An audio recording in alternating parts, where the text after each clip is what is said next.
읽어주는 교과 첫째 날 11월 5일 일요일 복음을 전하기 위해 누가복음 24장 1에서 12절을 읽어보라. 부활하신 예수님에 대한 소식을 들은 사람들의 반응은 어떠했는가? 예수님이 돌아가신 후 이른 일요일 아침 많은 여인들이 무덤으로 갔다고 누가가 말한다. 향유를 가지고 있었던 것으로 보아 그들은 안식일이 끝난 다음 예수님의 시신을 살피러 갔을 것이다. 여전히 봉인되어 있을 것으로 생각했던 무덤이 비어있는 것을 보고 그들은 충격을 받았다. 어떻게 할지 몰랐던 그들에게 빛나는 옷을 입은 두 사람이 나타나자 그들은 두려움에 떨었다. 하지만 그 두 사람은 그들에게 줄 소식이 있었다. 그들은 여인들에게 예수님이 말씀하셨던 대로 실제로 부활하셨다고 말하며 예수님의 말씀을 기억나게 했다. 감격한 여인들은 기쁨을 주체할 수 없었다. 그들은 재빨리 제자들과 예수님을 따르는 사람들에게로 가서 자신들이 보고 들은 것을 이야기했다. 그들은 그리스도에 대해 알게 된 것을 다른 사람들과 나누었다. 여인들의 기분이 어땠을지 상상할 수 있겠는가? 그들은 분명 경외감으로 가득 찬 놀라운 경험을 했다.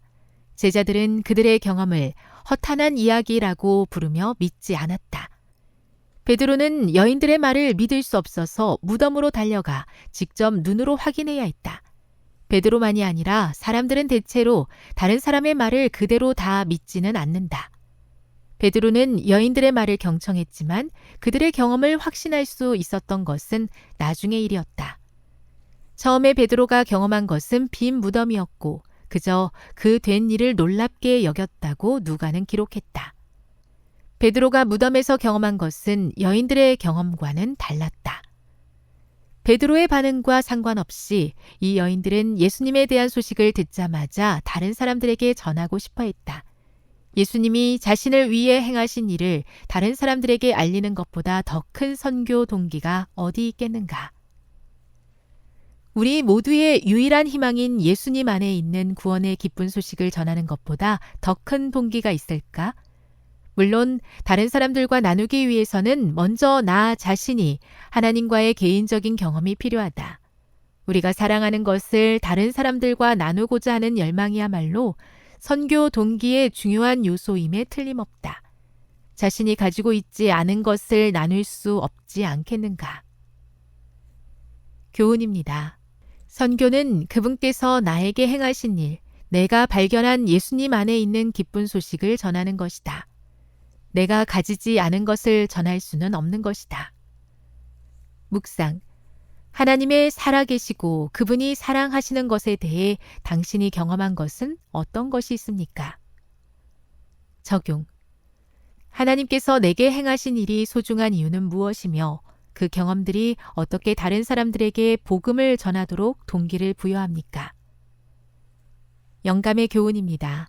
빛을 나눠주려면 먼저 빛을 가져야. 무엇보다도 우리에게 필요한 것은 성령의 침례이다.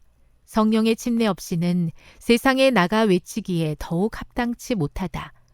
모든 교사는 먼저 배우는 자가 되어서 하나님의 전진하는 진리에 대한 증거들을 바라보기 위하여 그의 눈에 안약을 발라야 할 것이다.